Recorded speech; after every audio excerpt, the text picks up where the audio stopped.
What's up, and welcome to the Level Health Podcast. Today, Josh is interviewing Justin Andrews. Many of you probably already know Justin as one of the hosts of the Mind Pump podcast and for his long background in the Mind Pump guys have been hugely influential in the industry and for Josh especially, so we are super excited to get to share this interview with you. Big thanks to Justin for coming on the show. You can follow him on Instagram at MindPumpJustin.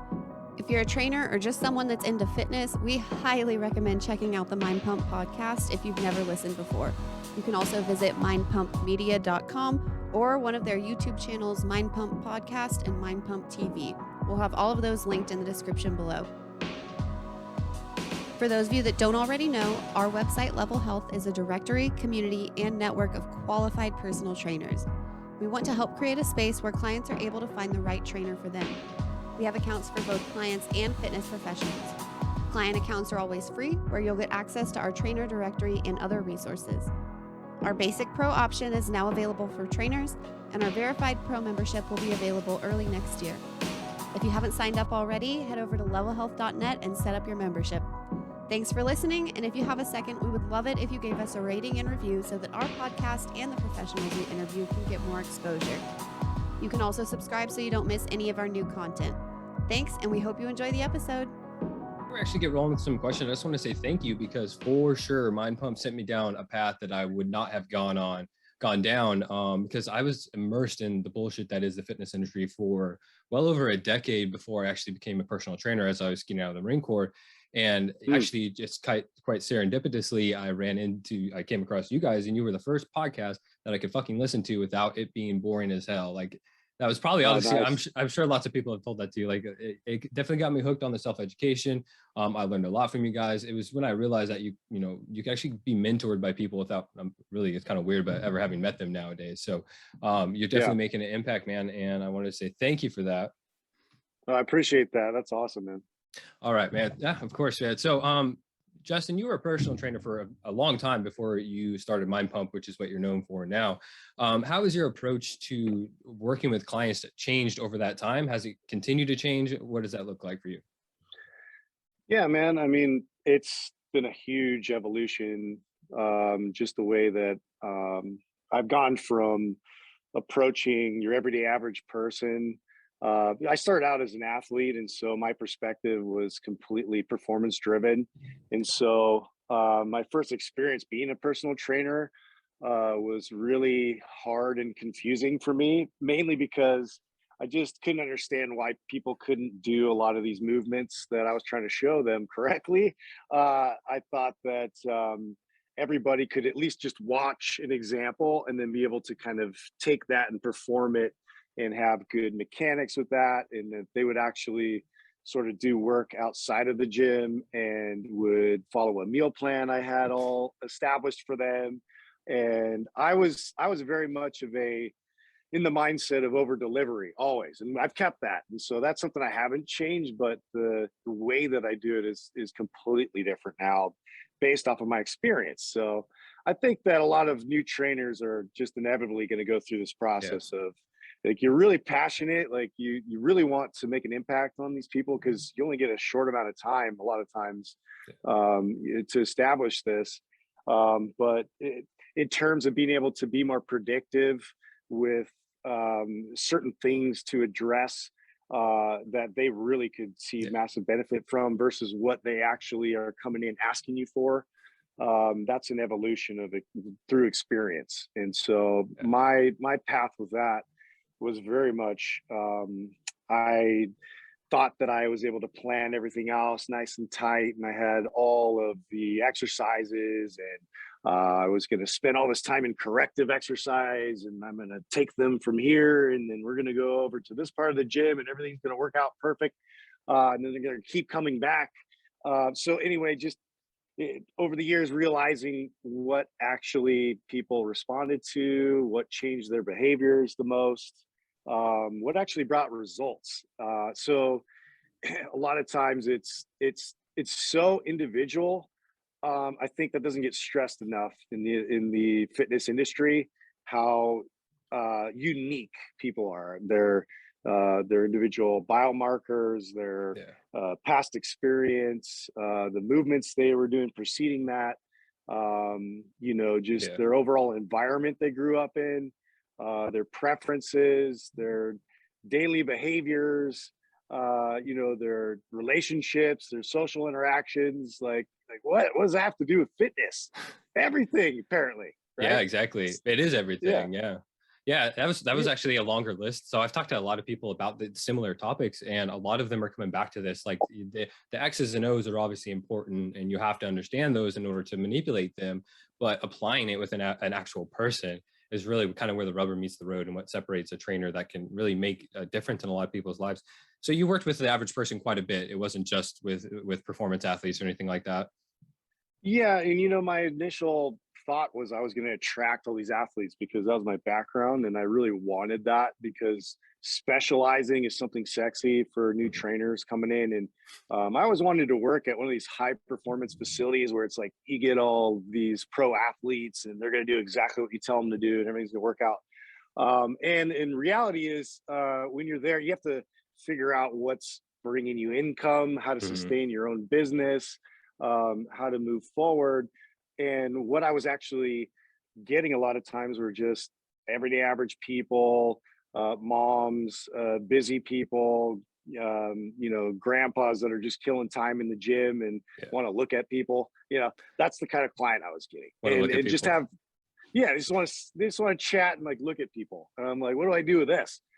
So it was something I had to adjust and really take into account that whatever we're going to talk about or do is going to, what I want to gear it more towards is how to make them healthier and how to optimize their interests, their likes, whatever behaviors that they have. I want to kind of just mold and modify those to fit within their lifestyle. So everybody Yeah. talks about lifestyle, but I don't really think that in the fitness industry we're really addressing people's lifestyle specifically. We're kind of trying to fit them into Yeah. where we want them to go, right? So Yeah, make um, fitness their lifestyle without making fitness fit into their lifestyle is yeah, kind of how I see it. Yeah.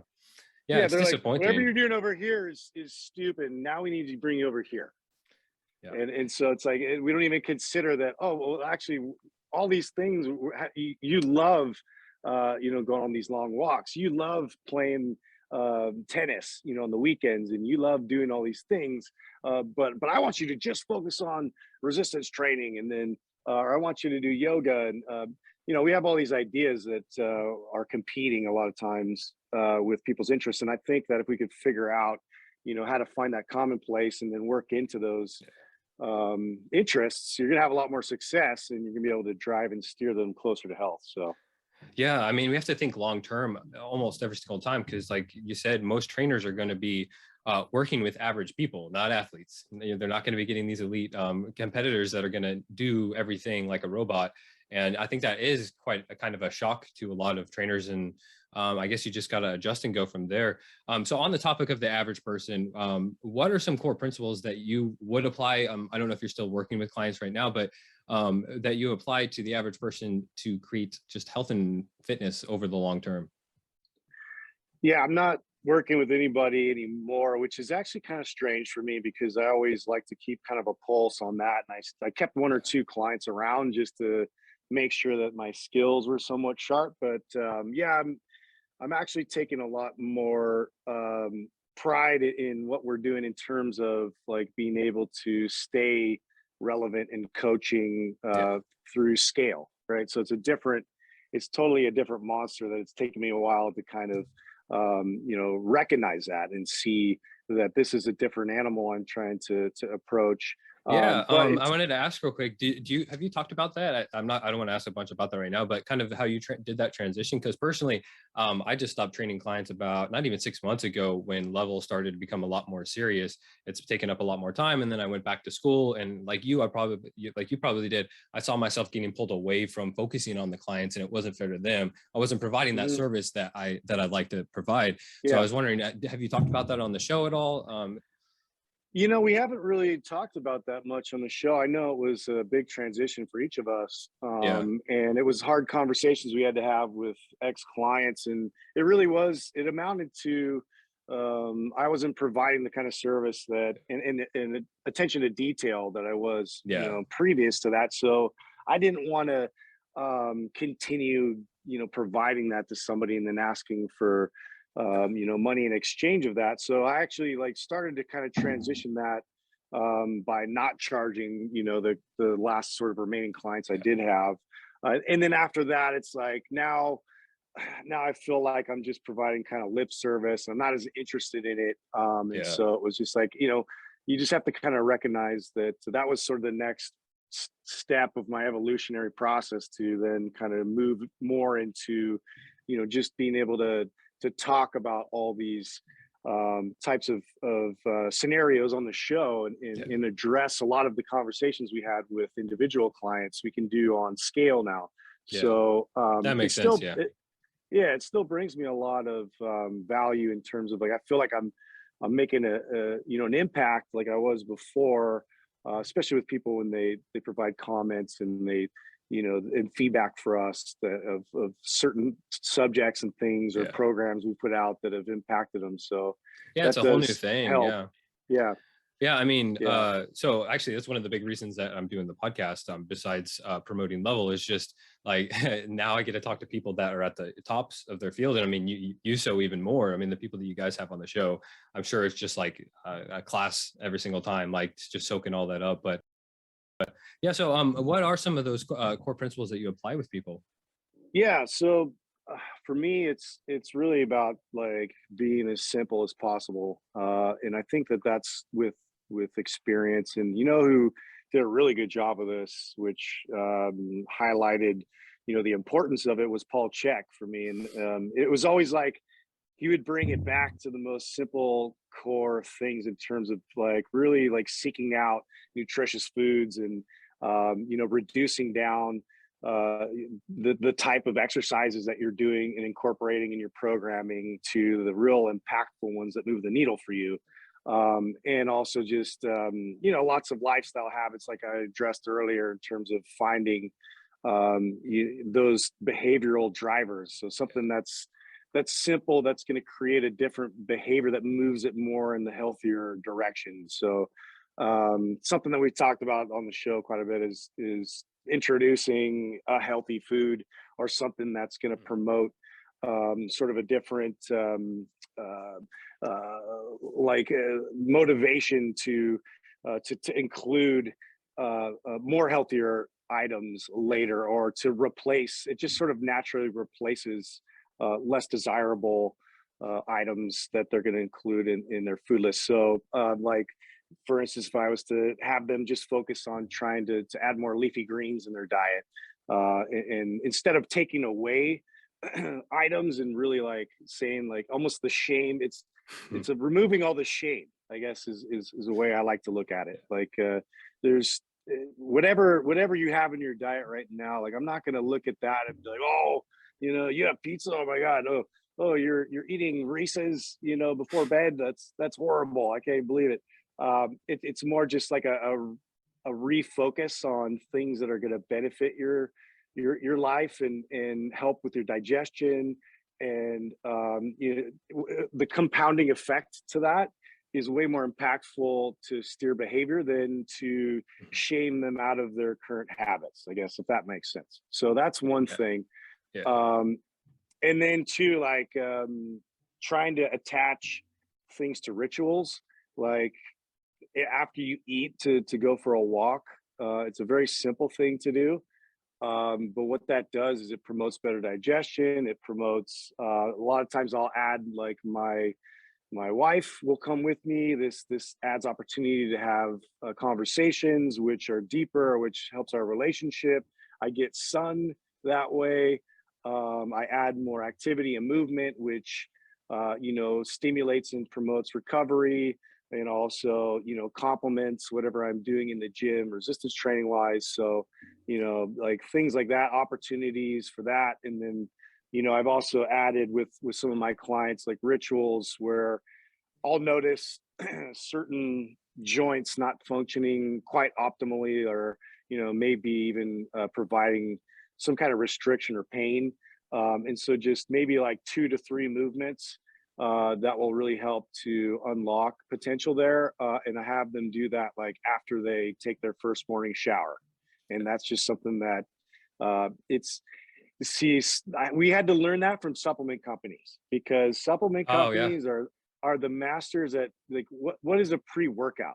That never existed, Yeah. when I was coming up through the gym, but they figured that out because it became a ritual. You take, people would drink coffee, or they drink some kind of a ephedra driven drink and get all crazy, and like, oh, you know let's make that a pre-workout, or the post-workout shake. God forbid you leave the gym without getting your post-workout shake.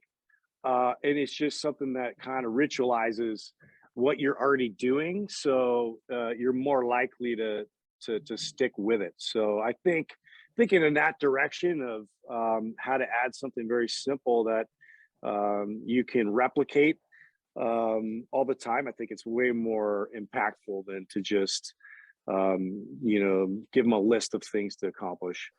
Try to force something or have that authoritative relationship with them. I want to say thank you. Actually, that got me thinking, because again, you guys have saved me so much goddamn money, because I was spending at least $300 a month on supplements. Yeah, Until now, I literally, I mean, I sometimes have creatine, whey protein, and I use coffee for pre-workout. So, I mean, that was like, I'm not even shitting you guys. Like, that was your guys' show that kept me off of that. So I appreciate that. My bank account that's great. appreciates that too. You got talking about kind of making things simple, and you said first off you got that from Paul Chek. I did his holistic lifestyle coach, just a level Nice. one. That guy's at my absolute favorite. All right, Yeah, there you go. why? I got. I mean, who doesn't love Uncle Paul? That guy's my hero. So Yeah, yeah, he gets I'll out get some there. of his pants someday for sure. There's a place that sells them here. But at the end of the day, I mean, you're talking about keeping it simple, but at the end of the day, I mean, I like to just think about like what are the results that you want to get, and like just look at your approach as objectively as possible. It's not very easy, but and see like, are those creating the results that you want? But a lot of times we get caught in this identifying with certain approaches, and it's just absolutely counterproductive on like the most fundamental level. Are there any non-negotiables that you have with clients though? Well, for me, it's uh, I guess it's showing up. Yeah, That I mean, that's the biggest thing. I mean, I guess I don't really put a lot of emphasis in that direction, only because I used to, when I was a younger trainer, sort of be more protective with what I was, and I think it was just more of my own ego in that direction, in terms of like they're not listening to me, and so therefore they're not taking it seriously. When I probably, for the most part, don't have all the facts and don't have all the information of what's going on in their life at the time. And maybe that one day that they could make at the gym was they just broke their back to get there for that one day. yeah, And I'm like really pissed off that they missed, the other 2 days during the week. And this has actually happened to me before, just as why, as an example, no, where that uh, speaks to me for sure, because I mean, it really isn't about us, right, as the trainer. right. And that's really a hard thing to have a conversation with coaches about, because we're so passionate. And I mean, that's really why we're here. Otherwise, like, we're not here to make money, because we'd be in finance, or we'd do anything else, accounting, where you're going to make a good amount of money. Yeah, And that's what it's about. But yeah, I think that in terms of making sure that they take you seriously and all that, I think that's something that should be unsaid. Like, here's, I lay it out in terms of where my standards are, and I'm always on time, and I'm always yeah, there, and I'm here as a resource, and so it's really about me. So this is too where I kind of flipped that on its head, where a lot of trainers get in that debacle of, we got to run through all these sessions because of the way that you set up your business, where it's 10, 20, 30 pack sessions, which I think is flawed. I turned it on its head. I made it so basically every month to month, you have two different plans that you can subscribe to. And one of them is like a minimum, and one of them is a maximum. And so within the maximum, you have up to 5 sessions, but typically 3 is sort of where it caps out, that you can make per week. Whereas the minimum was, anywhere from 2 and below. And so, and I charged a bit of a premium for that and a flat rate. And so the understanding is that I'm going to be there and I'm going to have all of the work and everything in the work outside of that for you to accomplish. But you showing up is completely up to you. You're going to lose those sessions if you don't show up because I'm there. And if I'm not there, you're getting your money back. But so it just sort of takes the power back a little bit. You can structure your business a little bit more soundly that way. So you have reoccurring revenue. And eventually you could charge at a price point where you could put it on an automated system, but I still took like a check at the beginning of every month and it wasn't really an issue for me. But I just think that we don't value ourselves enough as coaches.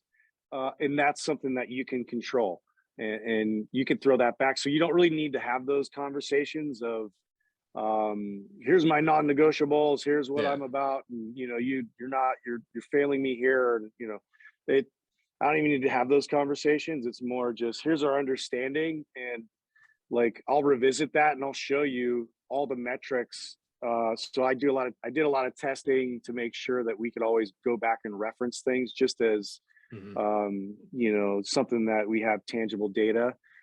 So I know a lot of trainers probably don't spend that extra time to do that. It to me, I always wanted to have all of my cards stacked. So I showed my professionalism in my planning. I took the time and care to evaluate their biomechanics, to evaluate their body fat percentage, their lean mass, all that kind of stuff. But I wouldn't spend a whole lot of time talking about it, addressing it, telling them how smart I was or any of that. But I was completely cataloging all that stuff and being organized. So, everybody has their own methods or whatever. My method was to over deliver and to do premium service. So, so that's where I've been with that. That's an interesting approach. No, yeah, I mean, you answered that and then some. That was an interesting kind of setup there, and I think that you'd probably be a better person to talk about this than I am. So I'm kind of framing this as a question. But when people, I mean, as a personal trainer, I don't know what percentage of personal trainers work at these commercial gyms, the Gold's Gym, the Crunch, the Snap, all these kind of box gyms. What is that part of the issue in the industry? Is that is so revenue based, that's so focused on, I mean, I spoke to Eric Helms on the podcast, and he said that one of his biggest frustrations was how sales were the most important thing and not referrals. So I'm seeing from a lot of angles that these big commercial gyms are potentially almost like the root of some of these issues, because you said like professionalism, just taking yourself a little bit more serious than the average personal trainer would. Do you see this kind of shifting with the world shifting as much as it has? What is your take on that? Yeah, it's an interesting question because I think there's still value in those commercial gyms, and that's really something that I tend to steer people towards if they're brand new, because you need a lot of practice and you need a lot of repetitions. And the sales process is essential for you to be able to go off and do it on your own. And you have to master that. So it seems like a dirty subject to a lot of purist trainers and coaches who want to have their results speak for themselves and their clientele. But when you're starting out, you don't have a lot of clients, and it's a great notion to think that they're going to be your megaphone and spread the word like wildfire for you. When in fact, what happens a lot of times is they love you so much, they want to keep you to themselves, right? And it really takes a bit of effort for you to get the word out and to, expand upon that reputation. So there's nothing wrong. Selling yourself is just communication. And we've talked about this before. Like, there's nothing dirty about that. If you can provide what you say you can provide, then you're just doing somebody a service. And you should have pride and respect in that. And so I think it's just being able, again, you're devaluing yourself by not presenting yourself as this person that has an amazing product, which is in fact what you do. So I had to build into that confidence. And again, this is why I think that there's still a place for commercial gyms, because you get a lot of repetitions and lots of Yeah. practice with different personalities and people that have lots of different issues that you have to figure out and apply detective work towards. And so, it's a dirty word, but also it's important. It's Yeah. important because when you go outside of that setting where they actually feed you with clients, and they're trying to get you to practice on, selling as big a package as you possibly can. I look at that as training grounds. And if you can master that environment and become the top person in that environment, you have an actual chance of making it out on your own. Otherwise, you're gonna struggle, and you're gonna have a very, very hard time. You're gonna be living off of a few clients and not getting a whole lot of new inventory coming in. So to be able to learn that's essential, but also paying attention to the quality and the craft of it. You don't have to sacrifice that. Mhm. And so I think that again, this is it just speaks to a lot of this whole tribalism, and if you're not this, then you're that, and there's like no room for this nuance in between.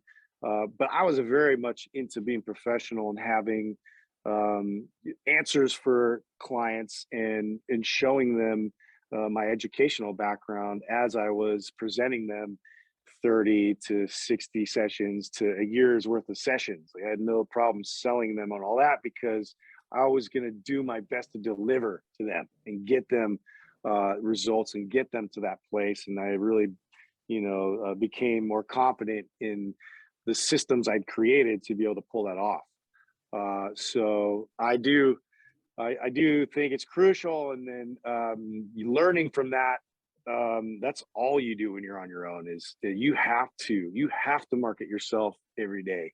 You don't get the luxury of being fed clients, or working somewhere where somebody's just going to drop in randomly, and you're going to be able to talk to them even and close them. Like, you have to go places and close them, or do an amazing job of writing ad copy on your Yeah. website, to kind of pull them in. So First, you have to figure out how yeah, to write shitty copy, and then you got to get better at it.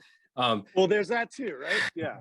Yeah, I mean, so I look at like the commercial gyms, like it really is about getting in the reps, and I kind of look at it as like it's like the fucking trenches of the fitness industry. Like, it can be for sure. It can really be, not to sound too douchey, but like a foraging ground. Like you said, you probably. I was not a very social person. I think I've heard you on the podcast kind of voice your thoughts on that as well. I was not good at talking to people at all. I got horrible anxiety. I did not like it whatsoever. Meeting new people, I hated it. But I would have consultations with 20, 30 people sometimes a month, and like none of them knew anything about me. I didn't know anything about them. You had to have an hour-long conversation. Like, that Yeah. definitely absolutely changed my ability to communicate with people. I mean, sometimes I was even taking people that spoke zero English at all, because no one else wanted to, and that's a sell, and that's, but I mean, at the same time, like you said, the quality of my service was still important to me. It was absolutely, I was over delivering every time. Like you said, like it was, and again, some of this is definitely from y'all's influence, but it would have been all too easy still to kind of, take an energy drink out there with you, and kind of, get on your phone in between sets or something like that. But I mean, Yeah. it's just about holding that standard. And I mean, the sales are so important. That's the other thing that a lot of people are bringing up when I'm asking these questions is, like, the sales part, like being able to do that is so incredibly important. And we look at people that may be doing kind of sleazy tactics. You guys have poked fun at that before. You still have to be able to do that. You still have to be able to execute Yeah. on that front. And because, I mean, you have to be able to play the game with these people that aren't necessarily playing the same game. So that absolutely makes sense, and it is a great way to kind of be comfortable asking people for money. I don't think anybody likes that, but you do that a bunch of times, and and sometimes Y- you're sitting across from somebody, they don't have any money, and it's not, they're Right. not going to say yes, and so it's just, I mean, getting used to rejection and things But like that. you'll do it in any other industry though, right? Yeah, and stuff. You Yeah, got it's to strange. ask people for money. So it's just kind of a weird idea that because you're in a service industry and you're helping people, like, it's kind of awkward to ask for that exchange. But the awkwardness is coming from you. They're there for the intent to pay you for your service. So you just have to keep that in mind. Yeah. and when you're presenting it, and be confident in that. Yeah, absolutely. Like you said, it's important if you want to make it on your own. And I think another big piece of being able to make it on your own, or really just to be successful in the fitness industry, is self-education. So that was the kind of the next question I want to ask you. Besides Mind Pump, what are some resources that you would point people to, specifically personal trainers, that really just want to round out their career and just kind of step things up a little bit? In terms of certifications, there's a lot out there. There's lots of really cool new takes on like old methods, and PNF has turned into uh, Dr. Spina's version of that. And there's lots of different really unique, like niche certifications out there to look into. One of them that I recommend, though, that does probably the most masterful job of incorporating a lot of the ideas like Eldoa, and lots of groundbreaking kind of concepts out there in sports performance specific things, along with addressing a lot of like everyday average people to get strong. CPPS from Joe DeFranco, and Smitty. And I think that the reason why I mention them is because it's so applicable, and they teach you how to program as well, which is something that is very much of a neglected source. Mm. When you go into a lot of these like certification bodies, they love to educate in like a formal education setting, and give you a textbook, have you memorize terms and functions, and give you charts and lots of like anatomy, physiology to back up their and support their methods.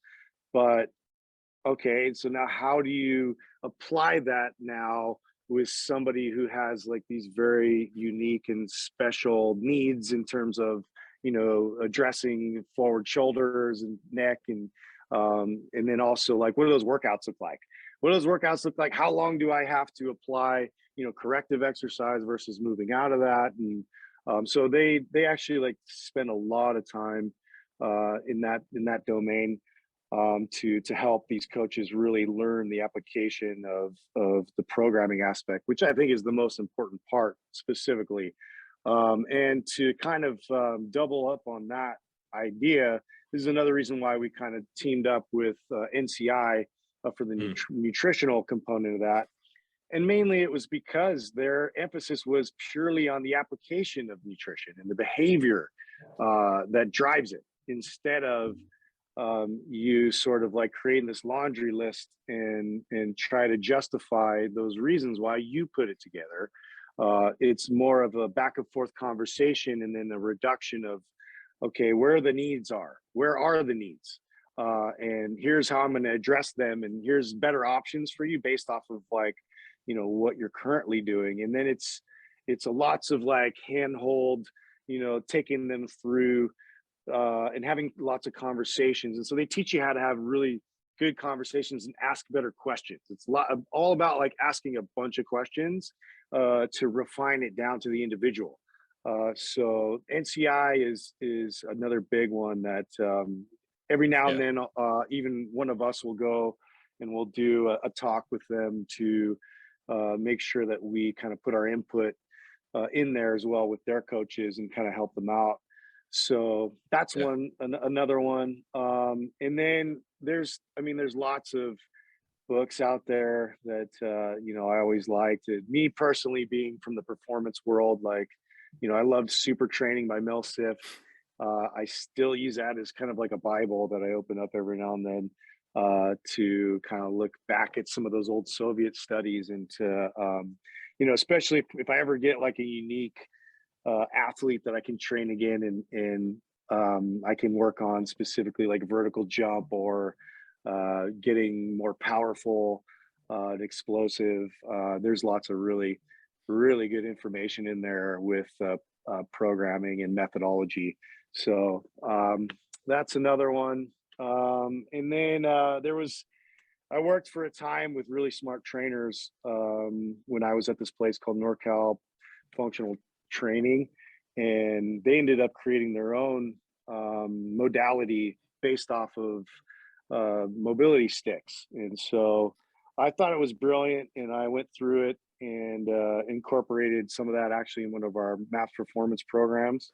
Yeah, Um, big fan of those, by the way. I still have a stick here. It's a daily tool for sure. I love it. right. Because my biggest thing is because I was one of the, I don't say I'm one of the first, but I probably put more emphasis on mobility than any of the Yeah. other guys here. And then No, I that was just knew obvious. how, No, it was obvious. okay. Yeah. Yeah. So that was definitely one of my big contributions, but they definitely inspired me, the stick mobility guys, to be able to simplify a lot of that, make it more relatable, I guess. Because yoga for me, I'm not gonna do it. Mm. Like and that's maybe it's ego. Like I've done it before, it just didn't really tickle my fancy, if you will. But this was like something where I could actually have kind of fun with it. If you felt a little bit more like a warrior doing these Mhm. poses, but it also gave you all the benefits of yoga. It just helped you kind of focus a lot of your muscle tension in a good direction and be able to place you in better positions. So you have like a prop to actually use with you. So it was a little more tangible. I think yoga for me is Yeah. a little too esoteric. It seems like you're doing So yoga to do yoga. You're not doing yoga to necessarily accomplish anything. And that's the vibe that what I've gotten from y'all. I mean, I did Prime right, Pro. I did Prime Pro. I used the compass as bits of the compass as part of my assessments with people. beautiful. Yeah, Absolutely invaluable. yeah, Awesome. that's funny, dude. So there are a ton of resources. I mean, I think that again, you've been around the fitness game for longer than I have, but you can probably agree that we have more than ever before. I would think like there's more access to educational resources everywhere. So that part is exciting, but there's also some things that I think are a little bit concerning about the fitness industry. You guys speak about them quite a bit, but I wanted to look at it in kind of a positive light. Which direction do you feel that the fitness industry is going to go over the next 5 or 10 years? Um, I mean, there's obviously a humongous need for it to resurface. I feel like we really got kicked in the balls the last few years as a overall industry, and I think that it's been a disservice to human beings everywhere, when that should have been on the forefront, right, of the fight of protecting yourself, of staying healthy and being able to be more resilient. It just got completely buried by pharmaceuticals, and that was really disheartening. And it Mhm. was really sad for me to see a lot of the way that they treated gyms and the way that they treated just all of us, like Yeah. treated us like we didn't know what the hell, like we didn't know anything all of a sudden, um, when it came to being able to like remain healthy or to be able to fight off and stave off sickness. So I do think that it will come back. I think that it's going to come back with a vengeance.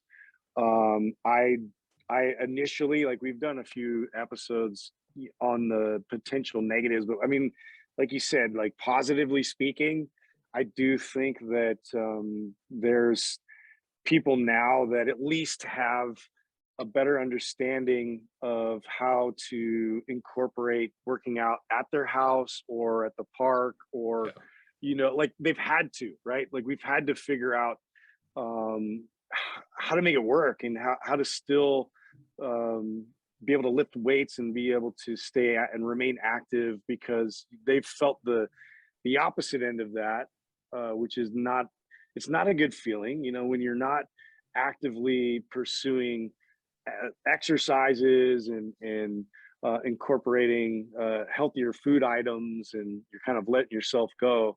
Like you feel the results of that, and so I think that gyms will start to come back, and people miss the community of that it provided. But I do feel that there's been a lot of cool companies that have had to really pivot and Yeah. provide more services to attach, or to incorporate people that might have been less likely to get involved with a fitness program, where they're starting to think in more directions of how do I get that person sitting on the couch right now that's just kind of thumbing through, and just get them to get up and move, or Yeah. yeah, so like your Pelotons and Tonal, and I know Tonal was one of those where we even had the CEO on and we were challenging him a bit. But I do like the product because it's addressing part of what do they say? It's sort of the 80% Mhm. that's completely uninterested, and giving them something super simplistic, which is providing them value because it's giving them resistance train, not just cardio resistance training, which is, we all know. Well, we're trying to educate that it has even more value than Yeah. just movement and aimless kind of cardio. Um, I Have you think had that there's anybody real, argue with you on that? Like I have I like you were saying yeah, you don't want to speak in absolutes necessarily, but I think there's a pretty solid consensus in the fitness space that resistance training is superior. Is anybody it pushing is. back against that? Yeah, there's some Yeah. tribal people out there that that really love running, and they get the runners high, and like their whole routine revolves around how much cardio they can include, and so that doesn't resonate with them, and so they get a little defensive sometimes, especially to the circuit training people. They get Mm. really defensive about their methods as well. But studies now are at least coming out that are way more Yeah. helpful for us to refer to, that shows you how much more protective it is to build more muscle, not just externally but internally, and it is more protective towards disease, and also just like preserving your internal organs, and the longevity and quality of your life. So, when you lose strength, that's really where the pain and the dysfunction comes from. So, strength is that foundational thing that if you start, um, moving away from it, you're going to pay the price. And with cardiovascular training, is yes, heart health, and you can make arguments for increased blood flow, and there's oxidative stress, there's repetitive movement injuries, there's all these kind of chronic issues that result, and not to mention your metabolism gets Mm. affected. Unfortunately, you see good results, but then they taper off, and now you're in a debacle of, do I decrease my calories even further, even though I feel like I'm not eating anything, just to maintain this weight, or do I ramp up my cardio even more, which is at a crazy amount as it is? So you're going to end up like hitting that wall. And resistance training, there's so many different ways to keep that movement moving forward, and to keep gaining different attributes and different results.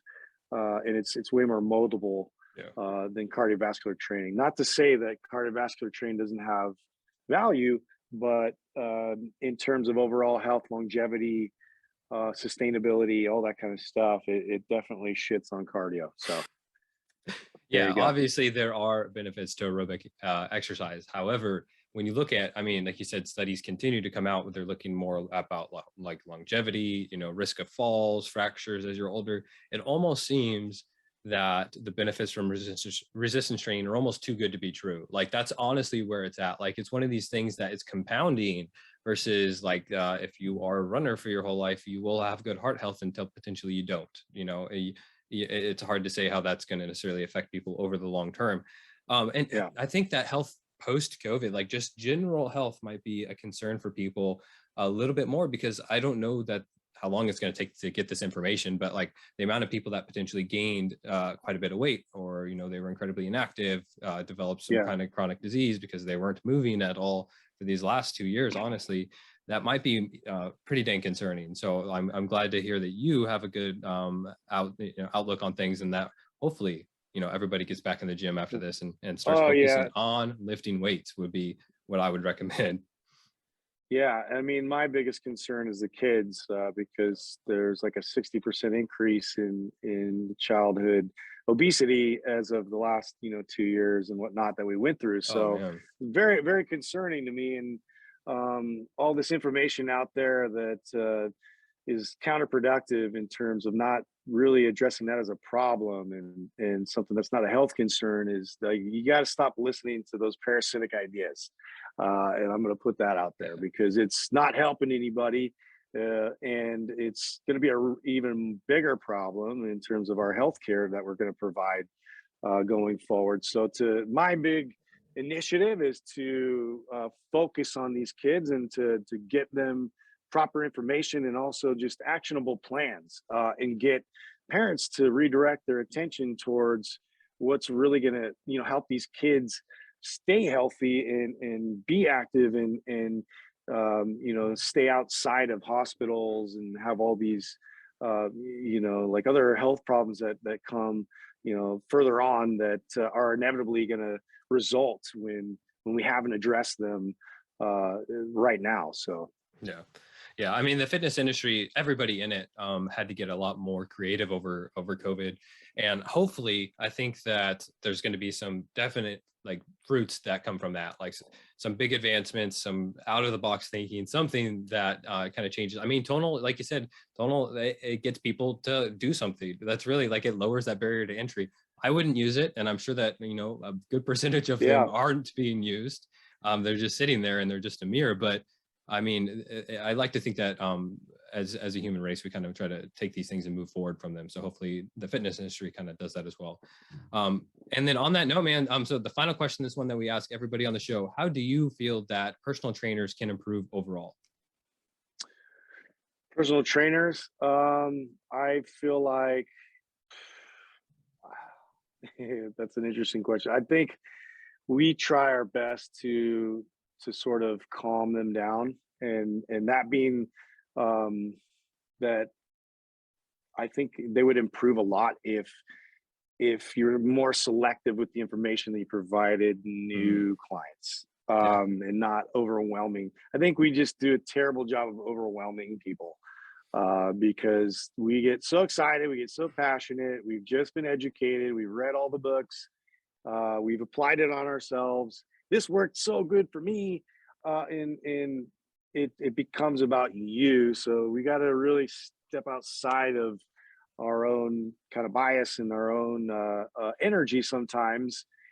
Listen more, ask more questions. Yeah. That would be sort of two main things that I think would move the needle a lot more for helping people.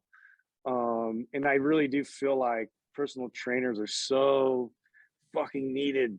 Can I swear on the show? It's Oh, fucking needed yeah. right now. And I don't care what form it is, like if it's virtual, if it's in person, if it's a group, like I really don't give a shit, dude. We need more trainers out there to help people move and be active and get them out of this cycle of depression and this loop of negativity that everywhere else is feeding you.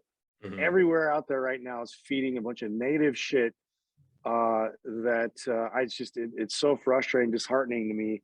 I would just like to see more good people out there, getting in front of people, helping them out, Yeah. pulling them out of the matrix, taking their phone and throwing it away and turning off all the news and focusing on the important things in life, which is being part of the community, like your family, your friends, and self improvement and growing. So I think that that's just something I'm hopeful that we can move back in that direction. We can get rid of all this negativity and sky is falling bullshit.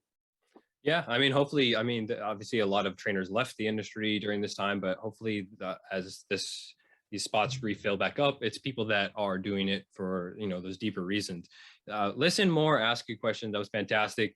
I guess, I mean, at the end of the day, like the trainer client relationship can be such a beneficial relationship for both of y'all. It can be incredibly beneficial. You can absolutely change 100%. people's lives, and you may not even realize that you're necessarily even doing it. Next thing you know, they're coming to tell you something that just absolutely blew their mind. They opened doors that they never thought they'd be able to open. And it's like, those are the things that we're doing it for. And if you're not focusing on those with people, I don't know, it can definitely, it can definitely be a less than favorable experience for people, which is really what we're trying to avoid.